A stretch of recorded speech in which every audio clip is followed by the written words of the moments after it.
한 주간 종교계의 뜻깊은 현장들을 만나보는 시간이죠. 오늘 만나볼 현장은 원불교 현장인데요.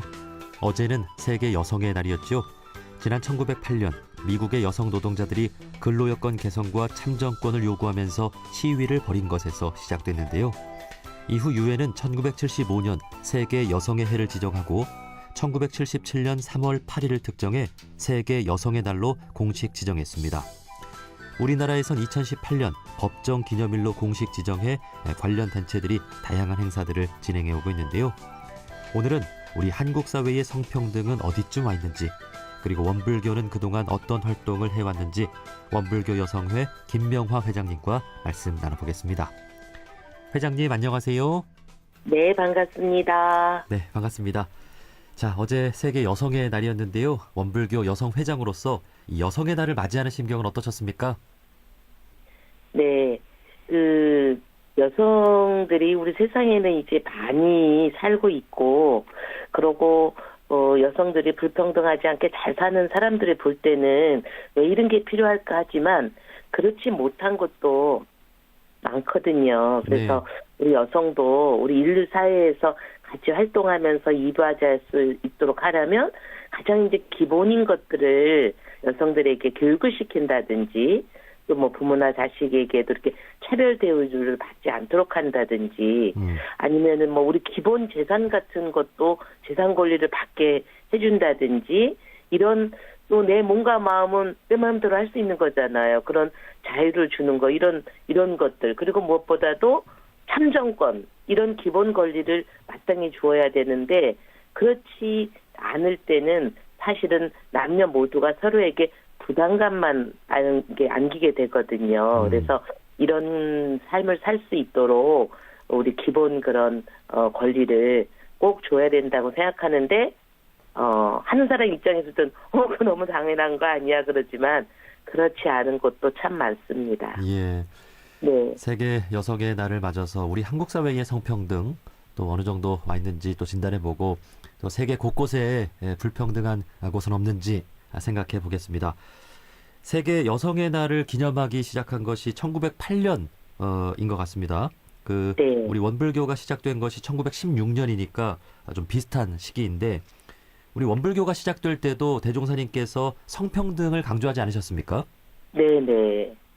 정말 감사한 부분입니다. 이 시절에 대종사님께서는 남녀 권리 동일로 이렇게 표현을 해주셨거든요. 그때 우리 세상은 남녀 차별은 뭐 물론이거니와 뭐 양반이니 하면서 이 반상제도 정말 대단했고요.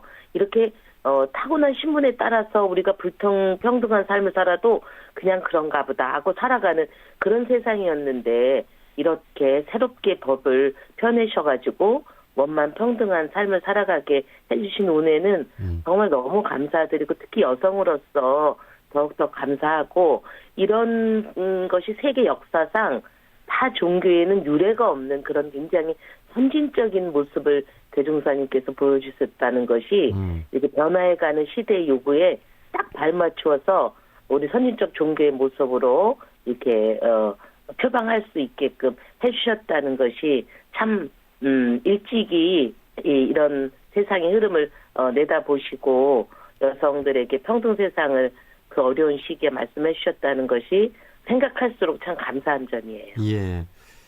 우리 원불교가 시작될 때부터 이 남녀 권리 동일이라는 가르침을 실현하기 위해 다방면의 그 제도를 만들다 보니까 남자와 여자 교무님들, 또 제가들 간에도 남녀 간의 차별이 거의 없는 그런 종교죠. 네. 자, 그렇다면 남녀 권리 동일을 실현하기 위해 원불교 여성회도 만들어진 게 아닌가 하는 생각이 드는데, 원불교 여성회가 언제 만들어졌죠? 이제 1995년이니까 지금으로부터 28년이 되었죠. 그래서 대종사님께서는 이렇게 물질 개벽을 향해서 세상이 엄청난 속도로 변화되고 있다는 것을 미리 이제 진단을 하셨고, 또 그때 종법사님을 하셨던 자상 선사님께서 앞으로의 다가올 여성 시대를 예감하시고, 이렇게 구조화된 남녀 차별을 이렇게 철폐하고, 이제까지 여성들 하면은 뭐 희생, 인고 이런 거를 딛고 그냥 살아가는 그런 여성들에게 그런 여성들의 힘과 끈기와 이런 열정, 애정을 이런 것을 좀 더 창조적이고 주체적으로 이렇게 발휘해서 우리가 사는 이 사회 건설에 이바지할 수 있도록 여성의 문을 이제 활짝 열어주시는 것도 또 감사할 일이죠. 네. 자, 원불교 여성회가 설립 28년이 됐는데 그동안 주로 어떤 활동 좀 많이 해오셨어요? 지금 국내외 흐름은 여성, 남성의 그런 사회활동 참여가 사실 제도적으로 갖지 않은 그런 현실에 아직까지도 있습니다. 이제 그러나 이제 여성에서는 이제 사단법인 하늘환 운동을 설립했어요. 그래서 우리 그 세상에 이제 어린이들, 특히 청소년들, 또 여성들, 또 노약자들 이런 사람들이 무자력한 이런 분들에게 좀 더 자력을 갖출 수 있도록 중점적으로 이제 교육을 시키는 방법을 저희들이 이제 모색을 하면서 청소년들은 이제 직업을 갖출 수 있는 직업 학교도 만들고 이런 것을 하면서 아이들에게 특히 이제 여성들에게 그 내가 자력이 있어야지 내 스스로 살아갈 수 있고 그러면서 이제 그런 힘이 길러질 때 이타행 남을 위해서 그 보살행을 할 수 있는 것을 실천하는 우리 그런 이제 개교 정신이 원남 평등한 세상을 이제 이룩하는 거잖아요. 네. 그런 것을 좀 더 여성회가 조직적으로 체계적으로 활동할 수 있도록 그렇게 저희들 노력해 왔습니다. 예. 그 한반도 평화운동 그리고 또 요즘에는 그 기후 위기 시대다 보니까 이 환경 절약 운동 뭐 이런 운동까지도 좀 활발히 하고 있는 것으로 알고 있습니다. 네. 그 우리 원불교에 여성회가 있다면 또 이웃 종교 여성 단체들도 다 있잖아요. 네네. 그 여성 단체들 간의 교류와 협력도 많이 있었죠. 그렇죠.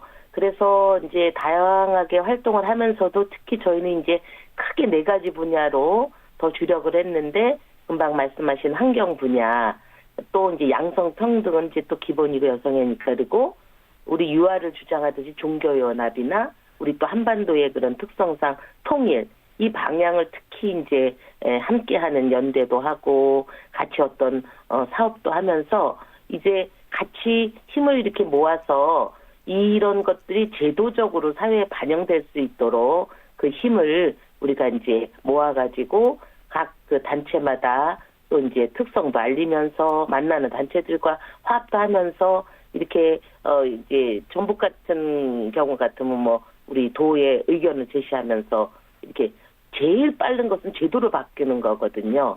그런 제도를 바꿀 수 있도록 하고 특히 이제 여성에는 작년까지 주력한 것이 함께 살림이라고 해서 내가 작은 거 하나라도 실천하는 그런 것을 해왔고 올해는 특별히 하는 것이 냉장고를 좀 잔뜩 쌓여져 있는 것을 냉장고 속에 있는 거 하나하나 파먹는 줄여서 냉파 운동, 냉털 운동, 냉장고 털기 이렇게 해서 예. 싱싱한 재료를 빨리 먹을 수 있고 냉장고가 3대 있는 집은 2대로 줄이고 또 이제 그런 것들을 통해서 우리가 에너지도 전략을 하면서 그 전기료도 좀 아끼고 이런 것을 작은 실천이라도 우리가 하나하나 실천해 나가자. 그래서 올해는 냉털 운동, 냉파 운동 뭐 이런 거에 대해서 저희가 환경 운동에 더 주력해 보려고 합니다. 예.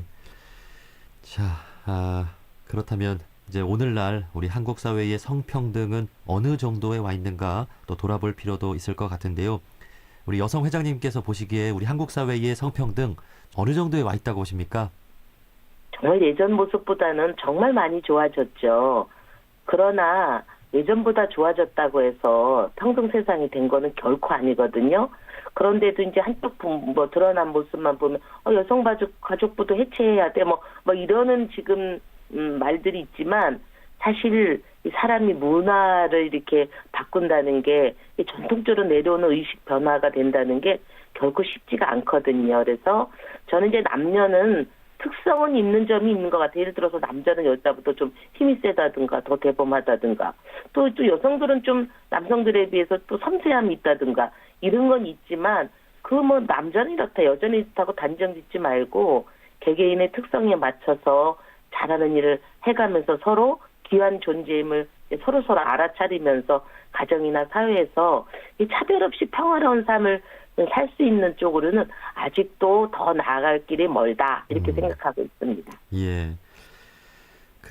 어제 영국 시사주간 지 이코노미스트가 발표한 그 유리천장 지수에서 우리나라가 29개 국가 가운데 꼴찌를 했다는 그렇습니다. 소식이 들려왔는데, 그러니까 여성의 어떤 그 일하는 환경에 있어서는 그 남녀 간의 차별이 좀 많이 크다는 것을 우리가 느끼고 좀 많은 더 노력을 해야 될 것 같습니다. 네. 사실 우리 여성 회장님 말씀해 주신 대로 한국 사회의 성평등은 점진적으로 이루어지고 있고 많은 발전을 해왔는데요. 그에 비해 국제사회에서 성평등이 열악한 곳, 또 여성에 대한 차별이 심각한 곳들이 많이 있는 것 같습니다. 네. 좀 걱정이 많이 되시죠? 그렇죠. 그래서 여성의 힘 하면은 뭐니 해도 대표적으로 저는 참정권에 있다고 생각하거든요. 그런데 이렇게 이제 기본적이잖아요. 투표할 권리가. 근데 이런 기본권도 주어진 지가 그렇게 오래되지 않았고요. 우리가 알기에 저 나라는 선진국이야. 이런 나라도 참정권이 주어진 지가 얼마 안 된 나라도 있어요. 이제 하물며 이제 그렇지 않은 나라. 저희 여성에는 이제 사단법인 하늘원 운동을 하면서 저희가 이제 세계 사업도 많이 하는데 주로 그동안 해왔던 게 아프리카, 뭐 인도, 뭐 케냐 이런데 저희가 가서 이제 어린이 또 청소년 여성들에게 이렇게 많은 이렇게 좀 자력을 세우는 일을 했는데요. 이런데 가서 보면 이 정말 소외 계층이라서만 문제가 있는 게 아니라 전반적으로 평등하지 못하다는 것이 너무 많습니다. 이게 저희는 여성이지만 꼭 양성평등만 주장하는 것은 아니고 경제평등 이런 것도 저는 다 평등 속에 굉장히 중요한 거라고 생각하거든요. 근데 이런 데 가서 보면 예를 들면 아직도 운전을 하지 못하게 하는 그런 나라가 있을까라고 생각을 너무나 당연한 여성이 무슨 운전하는데 힘이 필요한 거 아니잖아요. 네. 그런데도 이제 그런 권리를 주지 않는 나라서부터 이제 지금은 점점점 많이 발전해 나가고 있지만 그런 걸 얼마 전까지만 해도 못하는 나라가 있다는 거고 그리고 더 심한 데는 결혼할 때 여성이 지참금을 갖고 오지 않고 또 생각보다 적게 갖고 와서 그걸 문제 삼아서는 시집살이를 심하게 시키다가도 그것도 이제 성이 안 차면은 길거리에서 화학 테러 이런 걸 시키는 거예요. 그래가지고 그냥 그런 것을 이렇게 그러니까 그 자리에서 그냥 사망하게 하는 거죠. 그런 모습을 이렇게 길에 지나가다가 그냥 우연히 보는 것이 아직도 그런 나라가 있고 그런데 그걸 보면은 어머 이게 무슨 일이야 신고해야지 그런 게 아니라 우리 문화는 그래 그러면서 그냥 아무렇지도 않게 지나가고 있는 게 지금도 일어나고 있다는 거죠. 그래서 저는 정말 아직도 갈 길이 멀고 이런 그 문화가 참 쉽게 바뀌지 않는 것 중에 하나인 것 같고 우리나라도 뭐 요즘 같은 세상에도 뭐 하다 보면 여자가 어찌고 이런 소리도 요즘 우리 가끔씩 잘 듣거든요. 네. 이런 것들이 참 쉽게 변하지 않는 이 문화인 것 같고 이런 것들을 우리가 빨리빨리 알아차려서 모두가 다 평등한 세상에서 살 때 그래야 결국 남성도 행복할 수 있다는 것을 우리가 알아야 된다고 생각해요. 네, 네. 자, 마지막으로 우리 한국 사회의 성평등이 더 나아지기 위해서 우리 한국 사회의 여성들에게 하고 싶은 말씀, 또 남성들에게 하고 싶은 말씀 한 말씀씩 좀 해주시죠. 네, 저는 뭐 여성 남성을 떠나서 사람은 정말 누구나 귀하고 귀한 존재이거든요. 풀 한 포기도 귀한데 하물며 사람이 여성이다 남성이다가 뭐가 중요해. 그래서 정말 우리는 귀하고 귀한 존재이니까 그거를 알고 모든 사람을 만났을 때 자비 실현을 할 수 있는 그런 내가 주인공으로 살아갈 수 있도록 노력하는 삶이 저부터 돼야 됐다고 늘 제가 저를 이제 보고 있고요. 특히 이제 대표적으로 정신유신 물질기 3방면으로 자력 생활을 할 수 있을 때 그럴 때 나에게도 힘이 되고 옆에 사람도 힘이 되어 주거든요. 그래서 누구에게 의존하고 싶은 마음이 나면은 얼른 내가 자력 있는 생활을 해야지. 이 자력은 어느 누가 뺏어갈 수 없는 거거든요. 나의 힘은 결국 내가 자력을 갖췄는지 그 자력의 힘으로 내가 자력 생활을 하고 있는지가 가장 중요한 것 같고 그럴 때 우리가 대중사님이 말씀하신 정신개혁의 주인공으로 이 삶이 여유롭고 자유로운 삶을 살아갈 수 있다고 생각합니다. 예, 고맙습니다. 자, 어제 세계 여성의 날을 맞아서 원불교 여성회 김명화 회장님과 말씀 나눠봤습니다. 오늘 말씀 고맙습니다. 네, 감사합니다.